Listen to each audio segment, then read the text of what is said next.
മുരാരി ബാബുവിനെ 4 ദിവസം police custody വിട്ടു.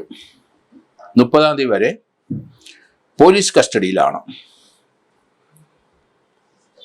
ഉണ്ണികൃഷ്ണൻ പോറ്റിയുമായി മുരാരി ബാബുവിനെ ഒന്നിച്ചിരുത്തി പോലീസ് അവരെ ചോദ്യം ചെയ്യും. ഉണ്ണികൃഷ്ണൻ പോറ്റിയുടെ കൈവശത്തു നിന്ന് 2019 കാലഘട്ടത്തിൽ പോയ സ്വർണം കുറേയൊക്കെ SIT റിക്കവർ ചെയ്തിട്ടുണ്ട്. അങ്ങനെ കുറേ തൊണ്ടി സാധനങ്ങൾ വന്നിട്ടുണ്ട്. ഇവർ തമ്മിലുള്ള ബന്ധം ഉണ്ണികൃഷ്ണൻ പോറ്റിയും മുരാരി ബാബു എന്ന് തുടങ്ങി. എന്തായിരുന്നു ആ ബന്ധത്തിൻ്റെ അടിസ്ഥാനം? ഈ സ്വർണം കൊണ്ടുപോയിട്ട് ഉണ്ണികൃഷ്ണൻ കൊണ്ടുപോയി വിറ്റിട്ട് അതിൽ നിന്ന് എന്ത് പ്രയോജനം കിട്ടി മുരാരി ബാബുവിന്? ഇങ്ങനെയുള്ള ധാരാളം കാര്യങ്ങൾ ഇനി ചോദിക്കാനുണ്ട്. അത് 4 ദിവസം പോലീസിന് SITക്ക് അതിനകത്ത് ലഭിക്കും.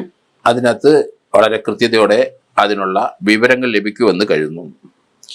ഇവിടെ സ്മാർട്ട് ക്രിയേഷൻസിൻ്റെ അവിടെ നിന്ന് ബെല്ലാരിയിലേക്ക് ഈ സ്വർണം കൊണ്ടുപോയത് അവിടെ അതിനടുത്ത് സൗക്കാർപട്ട് വീരപ്പൻ സ്ട്രീറ്റിലുള്ള കാളിക്കുന്ത് എന്നൊരു ജൂവലറി ജീവനക്കാരനാണ് എന്നിപ്പം കണ്ടെത്തിയിട്ടുണ്ട്. കൽപേഷ് ജെയിൻ എന്ന ആളാണ്, രാജസ്ഥാൻകാരനാണ്. ഇയാളൊരു ഗിൽറ്റിൻ്റെ അവിടുത്തെ ഒരു ഷൗക്കാർപേട്ടിലുള്ള ഒരു കടയുടെ 2ാം നിലയിൽ ഗിൽറ്റ് ആഭരണങ്ങൾ വിൽക്കുന്നുണ്ട്. ഇയാളും ഇയാളുടെ ഒരു പാർട്ട്ണറും. ഉണ്ണികൃഷ്ണൻ പോറ്റിയെ ഇയാൾക്ക് അറിയില്ല എന്നാണ് പറയുന്നത്. സ്മാർട്ട് ക്രിയേഷനിൽ കുറേ സ്വർണം ബെല്ലാരി കൊണ്ടുപോയി കൊടുത്തിട്ടുണ്ട്. ഒരു കാരിയറാണ് ഇയാളത്. വളരെ സൂക്ഷ്മതയോടെയും ശ്രദ്ധയോടെയും ആ സാധനം അവിടെ കൊണ്ട്, സ്വർണ്ണമാണ്, കുറച്ച് സ്വർണം അവിടെ കൊണ്ടുപോയി കൊടുത്തിട്ടുണ്ട്. ഇതിനു മുമ്പ് 1-2 പ്രാവശ്യം കൊടുത്തിട്ടുണ്ട് എന്ന് പറയുന്നു. സ്മാർട്ട് ക്രിയേഷനിൽ നിന്ന് കൊണ്ടുപോയ സ്വർണം ശബരിമലയിലെ തന്നെയാകാം എന്ന് ഞാൻ കരുതുന്നു.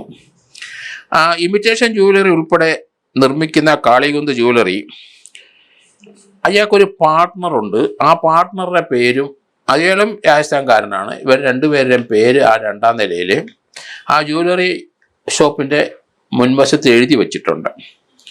ഏതായാലും അവിടെ ഊറ്റിയെടുത്ത സ്വർണം കൽപേഷ് എന്ന് പറഞ്ഞ ഇയാളാണ് ബെല്ലാരി കൊണ്ടുപോയി കൊടുത്തതെന്ന് ഉള്ള എവിഡൻസും വന്നിട്ടുണ്ട്. പക്ഷേ SIT ഇയാളെ കണ്ട് ചോദ്യം ചെയ്തിട്ടില്ല എന്നാണ് വരുന്നത്.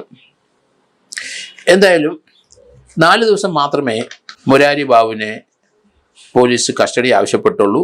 പ്രാഥമികമായി അത്രയും മതിയായിരിക്കും. അതിന് ശേഷമായിരിക്കണം വീണ്ടും കസ്റ്റഡി ചോദിക്കുന്നത്. ഇപ്പോഴ് അദ്ദേഹത്തിനെയും ഉണ്ണികൃഷ്ണൻ പോറ്റിയെ ഒന്നിച്ചിരുത്തി ചോദ്യം ചെയ്ത് കഴിയുമ്പോൾ കുറച്ച് കൂടുതൽ എവിഡൻസുകളെല്ലാം വരാം. ആ സമയത്താണ് ഇത് ഏത് മേലധികാരികൾക്കൊക്കെ ആണ് ഇതിനകത്ത് ഉത്തരവാദിത്വം ഉണ്ടായിരുന്നത്, ആരുടെ കൺസെൻ്റാണ് വാങ്ങിയത്, അങ്ങനെയുള്ള കാര്യങ്ങളിലേക്ക് വെളിച്ചം വീശാനുള്ള സാധ്യത ഇവിടെ വളരെ കൂടുതലാണ്. ഈ ജാമ്യത്തിന് അല്ലെങ്കിൽ പോലീസ് കസ്റ്റഡി ചോദിച്ചപ്പോൾ മുരാരി ബാബുവിൻ്റെ അഡ്വക്കേറ്റ് അതിനെ എതിർക്കുകയോ കസ്റ്റഡി കൊടുക്കാതിരിക്കാനോ ഉള്ള എതിർപ്പുകളോ അങ്ങനെ ഒരു വാദമുഖങ്ങളോ ഒന്നും അവിടെ നിരത്തിയില്ല. ജാമ്യാപേക്ഷ കൊടുത്തുമില്ല.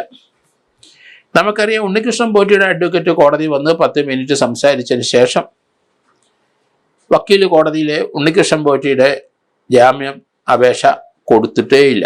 അപ്പോൾ 2 പ്രതികളുടെയും ജാമ്യാപേക്ഷ അവരുടെ വക്കീലന്മാർ ഇതുവരെ കൊടുത്തിട്ടില്ല എന്നുള്ള ഒരു പ്രത്യേകത ഇതിനകത്തുണ്ട്.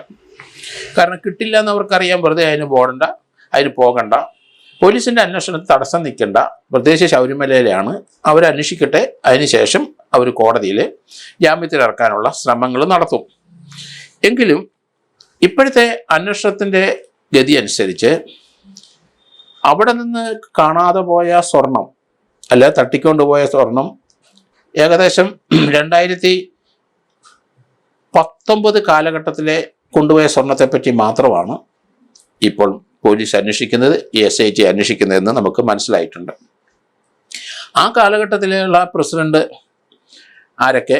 2 പേരുണ്ട്.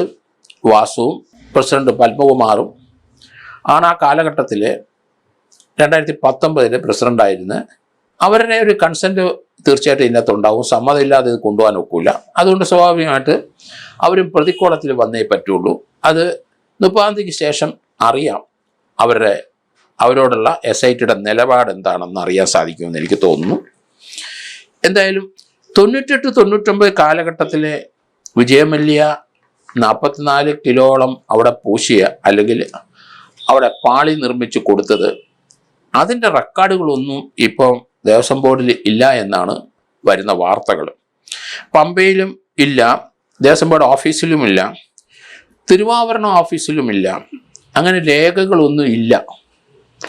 പക്ഷേ പോലീസ് 44 കിലോ അവിടെ ചാർത്തിയിട്ടുണ്ടെന്നുള്ള കാര്യത്തിൽ അന്നുള്ളായിരുന്ന പല സ്മിത്തുകാരും അല്ലെങ്കിൽ ബ്ലാക്ക് സ്മിത്ത് അല്ലെങ്കിൽ ഗോൾഡ് സ്മിത്തുകാർക്കും തീർച്ചയായിട്ടും സ്വർണ്ണപ്പണിക്ക് അത് ചെയ്ത ആൾക്കാർ പലരും ജീവിച്ചിരിപ്പുണ്ട്, പ്രായമായെങ്കിലും അവരെ നിന്നൊക്കെ രേഖപ്പെടുത്താം. എത്രത്തോളം കിലോ അവർക്കൊക്കെ അറിയാം, അവിടെ രേഖപ്പെടുത്തിയിട്ടുണ്ട് അല്ലെങ്കിൽ അവിടെ പതിഞ്ഞിട്ടുണ്ട്, അല്ല അതിൻ്റെ പാളി ഉണ്ടാക്കിയിട്ടെന്നൊക്കെ അറിയാം.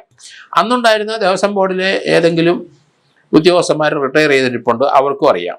ആ 98-99 എത്ര കിലോയോളം അവിടെ പൂശിയെന്നോ പാളി തീർത്തെന്നോ ഒക്കെയുള്ള കണക്ക് കൃത്യമായിട്ട് അറിയാം. അതുകൊണ്ട് ആ കാര്യത്തിൽ അതിൻ്റെ റെക്കോർഡുകൾ എടുത്ത് മാറ്റിയെങ്കിലും പേടിക്കാനില്ല SITക്ക്. എങ്കിലും റെക്കോർഡ് മാറ്റി അതിലുള്ള ആ സംഭാവന ചെയ്ത കാര്യങ്ങളും അത് സ്വീകരിച്ച കാര്യങ്ങളും അത് അവിടെ പൂശിയ കാര്യങ്ങളെ പറ്റിയൊക്കെ തീർച്ചയായിട്ടും അവിടെ ഒരു നോട്ടുണ്ടാവും. അല്ലെന്നുണ്ടെങ്കിൽ അവരുടെ ഏതെങ്കിലും അത് സംബന്ധിച്ചുള്ള അയാൾ ഓഫർ ചെയ്തതിനെ പറ്റിയുള്ള റെക്കോർഡ് ഉണ്ടാവും, അത് പൂശിയ ശേഷം അയാളോട് നന്ദി പറഞ്ഞ റെക്കോർഡ് ഉണ്ടാവും. ഇങ്ങനെയുള്ള കാര്യത്തിലൊക്കെ എത്ര കിലോ മൊത്തം വിജയമല്യ അവിടെ കൊണ്ടുവന്നു ഉള്ളതിന് ഒരു കൃത്യത ഉണ്ടായിരുന്നു. പക്ഷേ അങ്ങനെയുള്ള റെക്കോർഡുകളൊന്നും കണ്ടിട്ടില്ല, കാണാതില്ല. അതൊക്കെ അടിച്ചു മാറ്റിക്കഴിഞ്ഞു. അതിനുശേഷമായിരിക്കണം ഈ തട്ടിപ്പ് തുടങ്ങിയത്. കാരണം അതൊക്കെ തീർച്ചയായിട്ടും അടിച്ചു മാറ്റിയവർ ആരാണ് തുടക്കത്തിൽ ഇത് തുടങ്ങിയത് അവർ അടിച്ചു മാറ്റിയിരിക്കും, തെളിവൊക്കെ നശിപ്പിച്ചിട്ടുണ്ട് എന്നാണ് ഞാൻ കരുതുന്നത്. ഇനി ഈ ഒരു SITയുടെ അന്വേഷണം 30-ാം തീയതിക്കിപ്പുറം മറ്റ് അറസ്റ്റൊന്നും ഉണ്ടാകാൻ സാധ്യത കുറവ്. പക്ഷേ ഇവരെ രണ്ടുപേരെയും ഒന്നിച്ചിരുത്തി ചോദ്യം ചെയ്ത് കഴിയുമ്പം ദേവസ്വത്തിലെ ഏതൊക്കെ ജീവനക്കാർ ഇതിനകത്ത് പങ്കെടുത്തിട്ടുണ്ട്, അന്നത്തെ പ്രസിഡന്റുമാരുടെ നിലവാരം എന്ത്, രണ്ടുപേരുടെ അങ്ങനെയുള്ള കാര്യത്തിൽ 30-ാം തീയതിക്കകം ഒരു തീരുമാനം ഉണ്ടാവും എന്നാണ് ഞാൻ കരുതുന്നത്.